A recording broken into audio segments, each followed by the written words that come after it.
Hello, brothers and sisters. Welcome to join sa pangalawang gabi ng ating pagtitipon. 2,000 taon na ang nakalilipas. Ipinako ang Panginoon sa krus upang maging walang hanggang hain para sa kasalanan ng sangkatauhan, upang mapatawad ang ating mga kasalanan. Pero, ang pagpapatawad ba sa ating mga kasalanan ay magdadala sa atin sa walang hanggang buhay?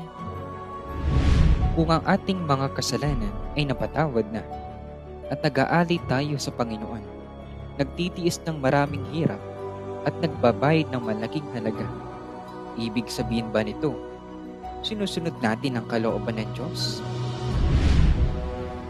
Bakit maraming mga naniniwala ang namatay sa mga sakuna? Maari ba tayong tiyak na makapasok sa kaharian ng langit? Ang tanong na ito ay tumatalakay sa ating patutunguhan. Kaya, ngayong gabi, ito ang ating tatalakayin.